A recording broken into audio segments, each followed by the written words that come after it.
Our top story tonight. Unfortunately, Travis Kelce has suffered a knee injury. He hyperextended his knee during practice today, and it looks like Travis Kelce is going to miss week one. We have some hopeful good news. It's still too early to tell. We still have a little bit longer to wait to fully know, but we've got updates on Travis Kelce. We've got injury reports across the NFL because football is back this week. Let's get to it.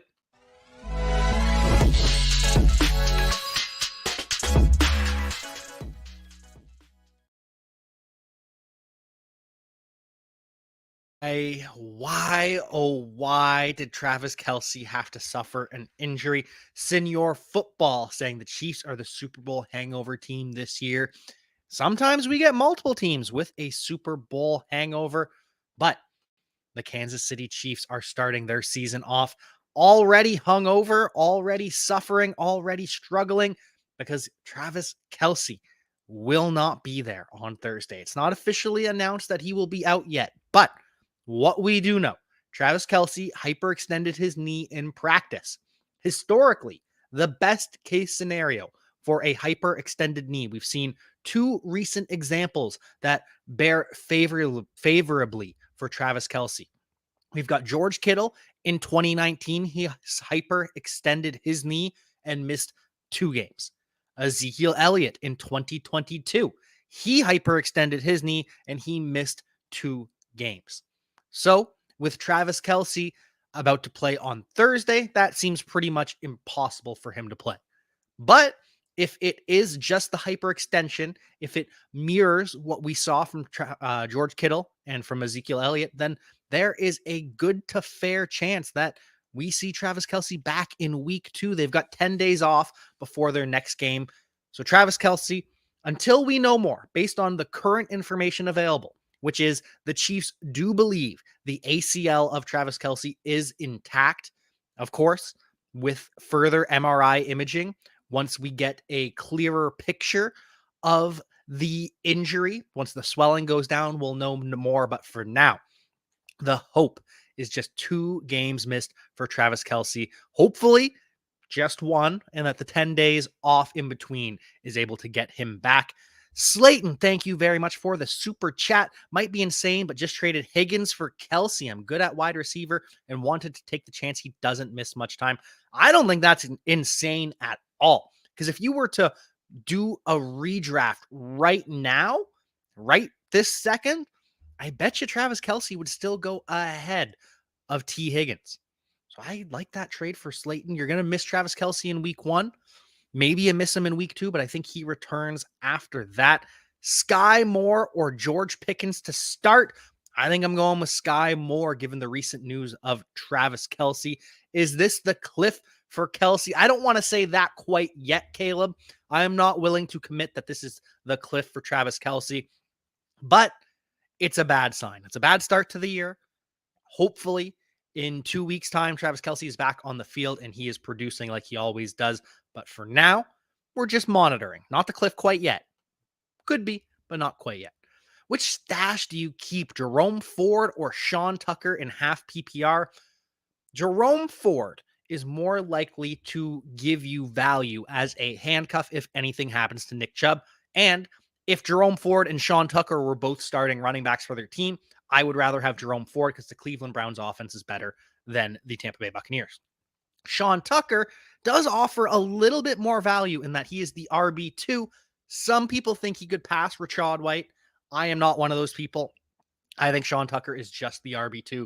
And so for that reason, I would go with Jerome Ford, but both are pretty good stashes. I just go with the better offense. Love you as well, Slayton. Happy about your trade. What's up, Justin Boyd? Would you consider Sky over Kirk if Kelce doesn't play? Ooh, Kirk, Christian Kirk. Who do the Jaguars play in week 1? I have to look that up. I can't believe it's already that time. Jaguars at Colts. Ooh. Yeah, I'd consider Sky over Kirk. I really would. I think I still lean Christian Kirk, but it's close. It's close. Kelce himself said he's warm out on his podcast. I think he's done. Ooh, that is interesting. He is coming towards the end of his career. He will be 34 in October. I think he's just got a little bit more juice left. But in the meantime, Sky Moore is the one who sees the biggest increase in value. I believe it's going to be Sky Moore. It's going to be MVS, and it's going to be a rotation of Kadarius Toney and Justin Watson. Kadarius Toney also not practicing in full. Remember, he missed a large portion of the summer with a knee injury. He's expected to play. He's been limited in practice, but because he's limited, because he hasn't been practicing, I don't think we're going to see a full dose of Kadarius Toney. And Noah Gray. Noah Gray is the tight end that steps in for Travis Kelce. He will become a starter, but Noah Gray is more of a 3 receptions, 30 yards, and if he scores a touchdown, he's a tight end 1 type of guy, rather than a true tight end handcuff. So I don't think I'm playing Noah Gray even without Travis Kelce, but my Sky Moore rostership is going to go way up, or at least in terms of the rosters that I am playing Sky Moore. But before we get to more injury news, before we get to more updates around the NFL, we've got a word from the Podfather on the Injury Finder talking about injuries across the NFL and how to predict them. Just wish we didn't have to predict Travis Kelce's injury.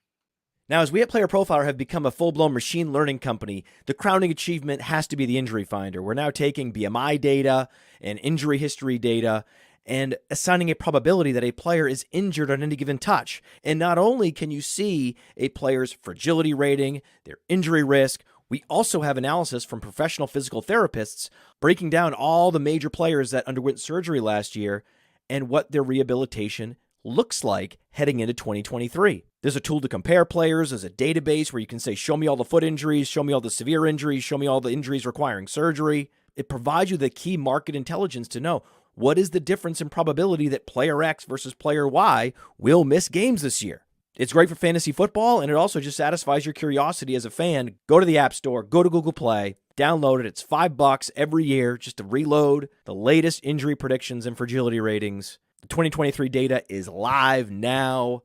Open your phone and get smarter. Love the Injury Finder. Don't love injuries. Don't love the Travis Kelce injury. Noah Gray is absolutely worth a stash in Dynasty, especially after this Travis Kelce injury. I'm not starting him. I'm not playing him this week, but could be proven wrong. Could be proven wrong that Noah Gray is a true tight end handcuff. He is someone that you can start from day one. I just don't believe he is, but absolutely worth a stash in Dynasty. You are very welcome, Justin Boyd. You are also very welcome, Caleb. Appreciate all of you in the audience tuning in tonight. Excited to be with you all season long. We are going to be doing Tuesdays, Wednesdays, and Fridays this year, 7 days a week at 7 p.m. Caught up to me. We're down to the 3 shows a week, but we've got plenty of other content on Player Profiler for you to enjoy in the meantime. And you'll still be getting all of the news updates from me multiple times a week. Might start Sky and Pickens and bench Ayuk. I think I would still go. I'd go Ayuk over George Pickens, I believe, with the 49ers up against the Steelers. Yeah, I'm going to go with Ayuk over George Pickens, but it's close. As for Mario's question, you need a Cooper Kupp replacement, Treylon Burks, Elijah Moore, and Puka Nacua. I think I'm going Elijah Moore. I'm not starting Puka Nacua. I am not trusting the rookie wide receiver in his first ever start when Matthew Stafford doesn't even know all of his teammates' names. Can't do it. Can't trust him yet. I'm going to go with Elijah Moore against the Cincinnati Bengals over Treylon Burks against the New Orleans Saints, because we have seen time and time and time again that Amari Cooper, when he faces alpha corners in the NFL, he gets shut down. And Chidobe Awuzie, he has proven to be that shutdown corner multiple times in the past. Now, he is coming off the ACL tear. That is the big question. Can Amari Cooper get one over on him early in the season? Because usually when we see Amari Cooper against a true blue bona fide alpha at corner, we play the second option in the Browns passing game. It was Donovan Peoples-Jones last year. This year, I think it's going to be Elijah Moore. So I'd go Elijah Moore over Treylon Burks. But it's between those two. I'm taking Puka Nacua, and all other Rams receivers completely out of the equation. Looking at the injury report, though, Amon-Ra St. Brown is practicing in full. He had an ankle injury earlier in training camp. Sounded like a low ankle, and now he is back. He is practicing in full. Mark Andrews, tight end 2, has also been dealing with an injury that has flown under the radar. We don't know what it is. It is undisclosed. Might not even be an injury. Might be something off the field with Mark Andrews. Regardless, we expect to see him at practice tomorrow. And in case you forgot, because it's been so long, we get practices on Wednesday, Thursday, and Friday. Other than the Thursday night game. Obviously, we get practices a little bit earlier, but on Wednesdays, Thursdays, and Fridays, we will have updates on players, what their participation in practice is. Hopefully, we see 100% practice from Mark Andrews tomorrow, and hopefully, we see a full practice 100% from Joe Burrow as well. He's still day-to-day, technically, but we all know Joe Burrow is going to be playing in week 1. He was recently named captain by the Cincinnati Bengals. Obviously, he was going to be a captain. And now we just have to wait for Joe Burrow to take the field. We have to wait for Joe Burrow to sign his record-breaking contract, because we all know Joe Burrow is about to be the highest paid quarterback in the NFL. And there's 2 others that might become the highest paid players outside of the quarterback position in the NFL. Nick Bosa, still waiting for a contract, and his contract is expected to be more than Aaron Donald's $31 million a year, which is why some people believe Justin Jefferson hasn't signed yet, because when Nick Bosa signs for more than Aaron Donald at $31, $32, $33 million per year, Jefferson can say, well, I'm the best non-quarterback in the NFL. I want more than that. But in the meantime, we're just waiting for Joe Burrow to practice. Excited to see that. Man, it's tough for me to bench Pickens. His matchup is Lenoir, and that is true. Diamador Lenoir did get torched a fair bit last year, but Ayuk against the Steelers secondary, which isn't great. Yeah, I know they added Patrick Peterson, but I think I lean Ayuk over Pickens, but it's a toss-up. Sky, Pickens, Ayuk, they're all pretty close. So if you have a strong feeling one way or another, I'm not going to yuck your yum. Half-point redraft can keep 2. DPJ, Thielen, Mingo, Tajay Spears, Deion Jackson, I imagine, Roshan Chandler, Zamir, and Sean Tucker. I am saying Donovan Peoples-Jones and Roshan Johnson. I really think Roshan Johnson is going to become a thing sooner rather than later. And I'm starting Donovan Peoples-Jones in my home league this week. Cooper Kupp not going to play, and so I've got Donovan Peoples-Jones entering the lineup instead, which really, really feels bad. But I think I'm not in on Thielen at all. Mingo could be a thing down the stretch, but you'll be able to get him off of waivers. Tajay Spears, true handcuff. Deion Jackson is a starter right now, but I don't really care. Ty Chandler, I do like Ty Chandler, but not more than Roshan. Same with Zamir and Sean Tucker as well. Would you rather have Tank Bigsby or Bateman? I would rather have Rashad Bateman. Tank Bigsby is more of a handcuff this year. He's got some standalone value because he's going to see some goal line work, but Rashad Bateman actually has a chance to be in your starting lineup this year if he becomes the wide receiver 1 for the Baltimore Ravens, if he is more productive than Odell Beckham and Zay Flowers. Overall, I think it's going to be a rotation for the Baltimore Ravens. They're going to have multiple wide receiver 1s depending on the week, but it's a greater chance Bateman is in your starting lineup every week than Tank Bigsby. Sam Laporta, a good enough replacement for Kelce? Yeah, absolutely. Sam Laporta, Juwan Johnson is my favorite out there if he is available. I really, really like Juwan Johnson this year. I am starting him in plenty of places. I would also probably go Luke Musgrave over Sam Laporta if available, but Sam Laporta, week 1 against the Kansas City Chiefs, what should be a high-flying affair. He's good enough to replace for Travis Kelce. Obviously, you don't have a ton of options. You didn't roster a backup tight end more than likely. So picking up Sam Laporta off of waivers, more than okay. But Juwan Johnson would be my first choice if he's available. Start 1 in PPR. Swift, Hall, or Javonte. I'm going with Breece Hall. DeAndre Swift is also in a committee like Breece Hall. DeAndre Swift is healthier than Breece Hall and Javonte Williams, but Breece Hall just has that electric playmaking ability with the New York Jets. And DeAndre Swift faces New England Patriots, who are just a weird defense, a weird team to face. I'm sure Jalen Hurts is going to have some struggles at times. I still expect the Eagles to beat the Patriots pretty handedly, but There's going to be some weird things in this game. So I'm going with Breece Hall over DeAndre Swift and Javonte Williams. I want to see what this new Broncos offense looks like. Breece Hall, he can win you the week or at least be worth the payoff in one touch.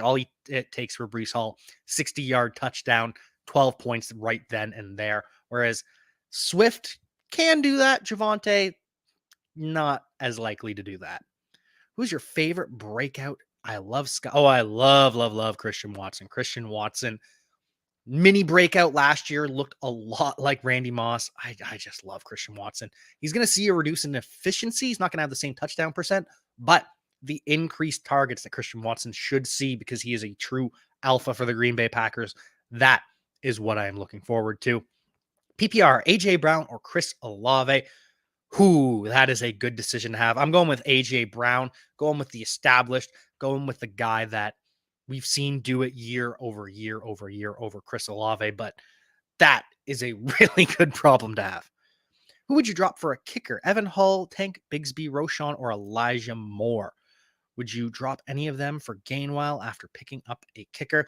I am probably dropping Evan Hull because Evan Hull is the RB2, a pass catching back on a team that doesn't check down to the running back. Anthony Richardson not going to check down a whole lot to Deion Jackson or Evan Hull. And Evan Hull's still a backup. And when Zach Moss comes back, he's going to be the RB3 behind Zach Moss and Deion Jackson. So I'm dropping Evan Hull. You have my permission to drop Tank Bigsby for Kenny Gainwell. Kenny Gainwell is going to be a starter week 1. We'll see if he is the actual running back 1 or if he's just starter in name only. But I'm going to go with that over Tank Bigsby, who is a backup who has some upside, some fantasy value standalone. But I think it's just more likely that Gainwell pops off in week 1 and you're regretting not having him. Whereas Bigsby, it's very unlikely that Bigsby has the kind of performance where it's like, I got to get Tank Bigsby unless something happens with Travis Etienne. Nothing torn for Travis Kelce. Should sit versus non-conference game. Yep, absolutely. Nothing torn. Well, for now, it sounds like nothing is torn. The MRI showed nothing, but sometimes after the swelling goes down, we do see more damage done. We also don't have an update on the meniscus or anything. We just know that it's the ACL. So we're not completely out of the woods yet, but yes, Travis Kelce will be sitting. Happy to have Brett tuning into the show. Love you, Brett. Happy to have you here tonight. Dr. Whom, PPR Flex, Sky, Flowers, or Addison. Ooh, got to go with Sky Moore this week. I do love Zay Flowers. I love Jordan Addison too, but Sky Moore with the target boost he should see now that Travis Kelce is out. Give me that instead. Half PPR platooning, Higbee or Ferguson at tight end. Feels bad. I mean, it feels bad, but Tyler Higbee is going to command some serious targets with Cooper Kupp out. Cooper Kupp not going to play this week, even though he hasn't officially been ruled out, and I can't put him on IR yet, which is frustrating. But Higbee's going to be commanding targets. Ferguson might just be Dalton Schultz 2.0. He might be a tight end 1. So it's not sexy, but I don't know if it actually feels bad. Doesn't feel good. Doesn't get you excited, but it's not a bad thing. You're going to be fine. That is probably the best wait for tight end strategy you could possibly get. Tank will share, not a one-man show. Tank will share with Travis Etienne, but he's going to see max 40% of the touches, whereas Gainwell could see 50% of the touches. Etienne probably ends up seeing 60, 70%. Tank 40, 30%. That's why I'm going with Gainwell.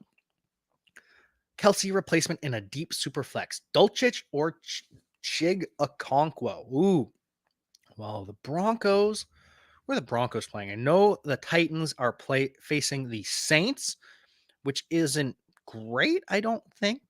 But again, it's all new defenses this year. And Dulcich and the Broncos are playing the Raiders. Ooh, the Raiders. I'm going to go with Dulcich against the Raiders, I think. No, Chig's going to play all the snaps. Dulcich won't. Go with Chig because snap percentage. Brett saying Dulcich first. This is a tough one because Dulcich is more likely to toast the Raiders than Chig is to toast the Saints. But I think Chig's going to be playing a little bit more than Dulcich. Dulcich not playing in a lot of the blocking sets. So I think I go Chig by a hair, but it's close. Have we had any news clarifying what's going on with Kupp? No, he's got a hamstring injury. He aggravated it. He's going to be out this week, probably going to be out next week as well. Week 3 or 4 is when we kind of expect him to return. But for now, all we know is that he aggravated it. Gonna miss week 1. In the keeper league, what players are on waivers right now that you think will be drafted round 10 plus next year? Thanks. Trey Palmer. Trey Palmer is my guy. I absolutely love Trey Palmer. He's the wide receiver 3 for the Tampa Bay Buccaneers. Mike Evans probably going to get traded during the season, as I've already talked about. Go and check that episode out if you haven't already. But I absolutely love Trey Palmer. He is one of my future breakout guys, especially once he's playing with Caleb Williams as his quarterback. Need 2 flex box, Burks, P. Ryan, Bateman, DPJ, Dobbs, and Elijah Mitchell. I am going to go with P. Ryan and Burks in week 1. Romeo Dobbs has been battling injury, and I just don't trust him in general. Bateman, I want to see how this target share shakes out. I'm more confident that Burks is going to draw targets than Bateman or DPJ. And P. Ryan, this just is the game to start P. Ryan if you're going to start him. Too early to roster Justin Ross. Yes, too early to roster Justin Ross. He is at best going to be wide receiver 5 because the top 4 wide receivers are already set. Sky Moore, MVS, Kadarius Toney, and Justin Watson are going to be splitting that wide receiver 3 role. And so after that, it's probably Richie James ahead of Justin Ross, and then it's Rashee Rice versus Justin Ross. So no, not worth rostering right now. Can rookie Chris Brooks carve a role in the Miami backfield? He can. He absolutely can. I don't know that he will, though. Jeff Wilson being out helps it a lot. The Jonathan Taylor trade not going through also helps a lot. But Devon Achane did return to practice. He is back. And so it's unlikely that Brooks carves out a role, but stranger things can have happened. He made the roster, and that's a good sign at the very least. Love Rachaad White, but he has no help. I know Rachaad White has minimal help. The offensive line is not going to be great once again, but the receivers are good. So maybe that spreads out less stacked boxes. I don't know. I think Rachaad White, with the volume he's going to see, is going to be worth it, but he's going to have to do a lot of work himself. If you have Mark Andrews, should you be holding likely over a handcuff running back? I don't think so for now, because Mark Andrews is expected to return tomorrow, is expected to play, and handcuff running backs typically have more value. Whereas if Mark Andrews goes down, there's another tight end aside from likely that you can start. So I'd rather have the upside of the running back on my roster. How about, the 101 in the Superflex Premium? Talk me out of taking Allen over Mahomes. I can't really do it. I'm not going to yuck your yum. You can take Mahomes. You can take Josh Allen. You can take Jalen Hurts. Any of them are fine. Remember, Josh Allen was the quarterback 1 before he tore his ulnar collateral ligament in his elbow, before he suffered the elbow injury. He was clearly quarterback 1. And even after the elbow injury, he was still QB3 behind Jalen Hurts and Patrick Mahomes. Dropped off a lot, but Josh Allen is a stud. And with him being healthy, the Madden curse is the one thing that can knock him off. But no, Josh Allen is a stud. If you want to take him over Mahomes, you want to take Hurts over Mahomes, whatever. I'm fine with whatever. You're the man. Oh, I appreciate you, Nick Take Jake. Last one for you. What's your expectation for London this year? I think Drake London is going to be a lot like Michael Pittman. He's going to command a lot of targets. He's going to be a solid wide receiver 2, wide receiver 3. You're going to have him in your lineup every week. But the offense that he is in, the low volume passing game that we're going to see with Desmond Ridder, is going to keep him from being a wide receiver 1. But still going to be a startable guy, someone that you're not going to be taking out of your lineup pretty much ever. You're probably going to start him every week unless you're in a 2 wide receiver league. But Drake London, I think he's going to have a good season. I am confident in Drake London. I am a fan of Drake London. But looking at some of these other injuries across the NFL, we've talked about Breece Hall. Breece Hall is going to play. He's going to share time with Dalvin Cook, but I'd rather play Breece Hall, Dalvin Cook, Breece Hall. If they're both getting, say, 50% of the workload, Breece Hall, a hell of a lot more likely to just run away with it than Dalvin Cook is. Dalvin Cook still has juice, but not as much juice as Breece Hall, even after. Enough about us. Show us your best drafted fantasy team roster. Don't have time for that tonight, but I will show you some of my rosters at a later date, just behind the scenes, pulling it up and sharing it. going to take too long, going to take away from some of the other stories. Thoughts on Noah Gray tomorrow? I'm not playing Noah Gray tomorrow. I'd rather play Juwan Johnson, rather play Chigakonkwo, one of those guys. I think Noah Gray, this is a prove-it game for him. We'll find out if he is actually the tight end handcuffed to Travis Kelce. I just think there are probably better options on the waiver wire than Noah Gray. I think it's going to be a lot more Sky Moore. What's going on with Zach Charbonnet right now? Anything new, or are you just listing him as a player to break out for next year? But looking at some, Schultz, Gray, or Musgrave if Kelce is out. I would go Schultz, Musgrave, Gray in that order, I believe. Maybe Musgrave over Schultz. Who are the Packers playing again? Packers play the Bears.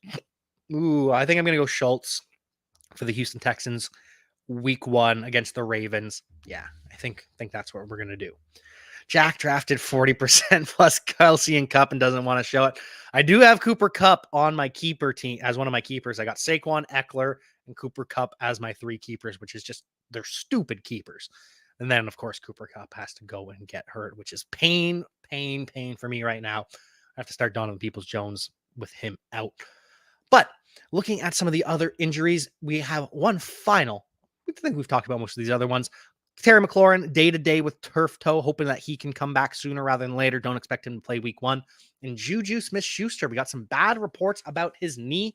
Could explode at any point, is the quote that we heard on Juju Smith-Schuster. The knee is not doing too good. But these are just rumors. These are just whispers. We saw Odell Beckham playing on a knee that everyone knew was going to give out at some point. And he did a pretty damn good job in fantasy football for you. So I'm not worried about Juju because some random person said the knee could explode. I'm worried about Juju because of what we've seen over the past couple of years and what the offense of the Patriots are. But where he's going in drafts, you could do worse.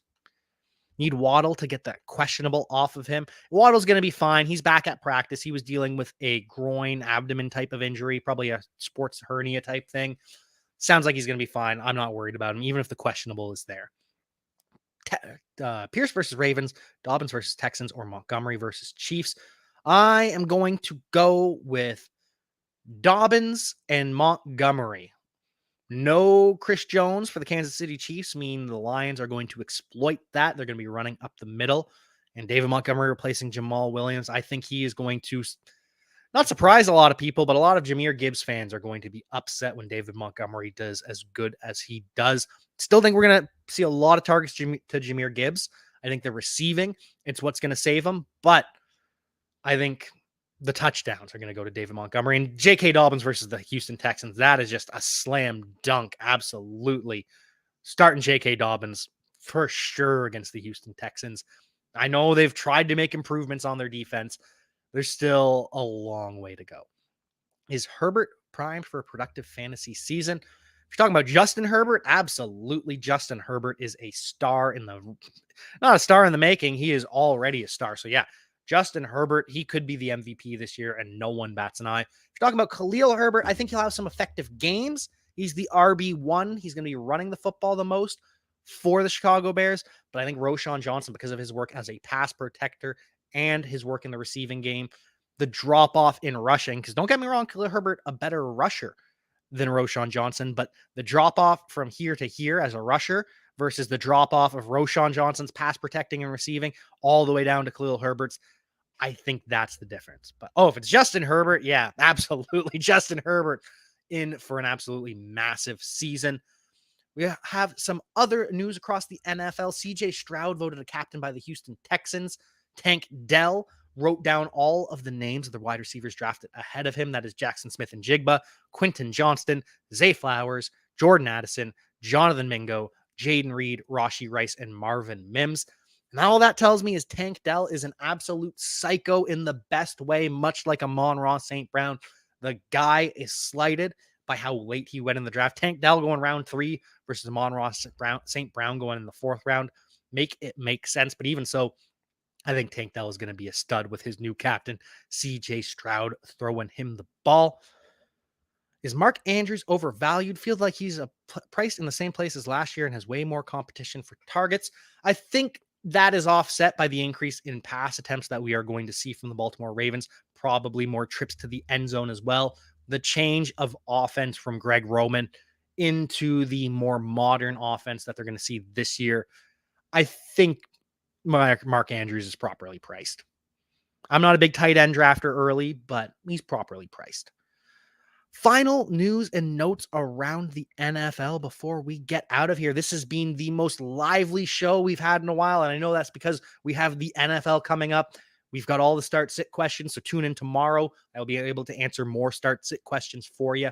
But this has just been such a joy having all of you tune into this chat here tonight. Final piece of news before we get out of here. Mike Evans has given the Buccaneers a contract that he would accept. He's put out an offer to the Tampa Bay Buccaneers for them to offer to him. Mike Evans is so gone. The Buccaneers are trading Mike Evans. They're not going to sign him to a contract. Mike Evans is going to be disappointed. The Bucs are going to bottom out, and they're going to trade Mike Evans either to the Lions or to the Tampa Bay Buccaneers. No, not to the Buccaneers. The Buccaneers are going to trade him away either to the Lions or the New York Jets before the trade deadline. Final couple questions here before we get out of here. How are you feeling about late tight ends like Higbee, McBride, Jawan, and Ferguson? Love Higbee, especially with Cooper Kupp's injury. Love Jawan Johnson, just period. Probably take Tyler Higbee above Jawan Johnson, but that's it. Also love Jake Ferguson because he can very well step in as a one-for-one replacement to Dalton Schultz. Don't love Trey McBride because at some point we are going to see Zach Ertz return. Start 2 in PPR. We're going to go with Gibbs and Rachaad White, I think. Wait, who are the Buccaneers playing again week 1? Vikings. Yeah, Gibbs for sure. I think they're going to go Gibbs and J.K. Dobbins against the Texans over Rachaad White against the Vikings. Gibbs for sure. J.K. Dobbins too. Especially since you're already starting Ridley. I don't want to start Christian Kirk. Musgrave or Everett if Kittle doesn't go. Give me Luke Musgrave. Luke Musgrave was the number one target getter for the Green Bay Packers offense through the preseason. Small sample size, obviously, but Gerald Everett is competing with Keenan Allen, Mike Williams, Josh Palmer, Quentin Johnston, whereas Luke Musgrave, it's just Christian Watson. Luke Musgrave probably going to command more targets than Jaden Reed. Definitely going to command more targets than Romeo Doubs, who might not even play if he is still injured. Flex, final question of the night. Michael Thomas over Adam Thielen every single day. Adam Thielen is washed at this point, whereas Michael Thomas still has it. We saw him early last year. He was dominant over his 3 games. Michael Thomas over Adam Thielen every damn time. Hey, I want to take a moment to thank you for tuning in. It's important to me that all of our media be free. This is only possible because of you allowing a true independent sports media enterprise to thrive unlike any other in the business. So please subscribe to the All In Package to continue to make all of this possible, to ensure that all of our stats, information, data, content is available to you, especially you, the people that get the site and get the show.